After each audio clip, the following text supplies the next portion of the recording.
Can you take us through what actually happens on the day? Like Yeah. we jet off from Queenscliff. Yeah, so we meet everyone at Queenscliff at the harbour there, and we'll get you on a boat. At the moment, we've got 20 swimmers and quite a few kayakers, and we'll then go from Queenscliff out to Point Nepean, deep water. So it's just about a 15-minute little trip. It's a great trip actually because you go past the Queenscliff Lighthouse. It's quite funny. Some people say, "Oh, is that where we're going?" And I go, "No, make sure you don't swim to the Queenscliff Lighthouse." So we head out to nice deep water, and it's a really spectacular trip. You just get a feel of the sort of the magnitude of that body of water, which really is rated in the top five. On a bad day, it's rated in the top five most treacherous stretches of water anywhere in the world.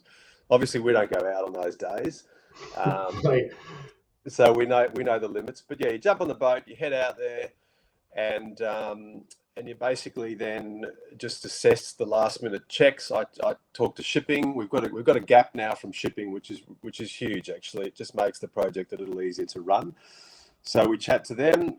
We assess the wind and have a look at the tides. Even though obviously I've studied when the right time to go is. We have a quick look at the end just to see how the movement of the water is.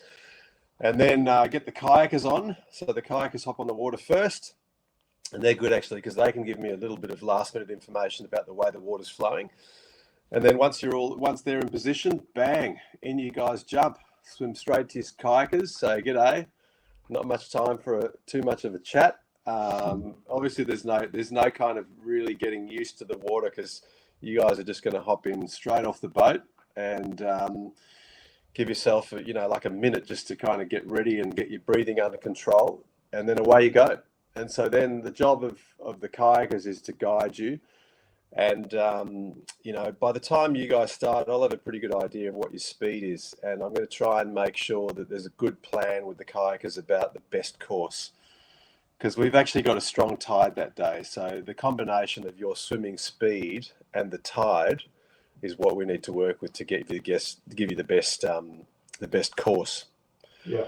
And anyway, so you head out there, and we sort of let you know when you're roughly halfway. If you're compass mentis, we'll get you to have a quick look over at the lighthouses at Queenscliff, so you'll know you're halfway. There's an incredible method of navigation where literally there's a sort of a black lighthouse, and then there's three other towers, and by lining up any of those towers, you know when you're on the.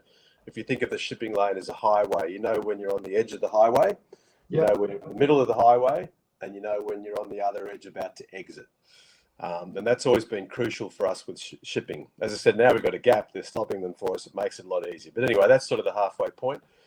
And then as we get towards the other end, that's where we've got to make sure you're in a good spot because the tide will start to come in at the end of our swim. And that's where we're trying to get into to the pier there at Point Lonsdale.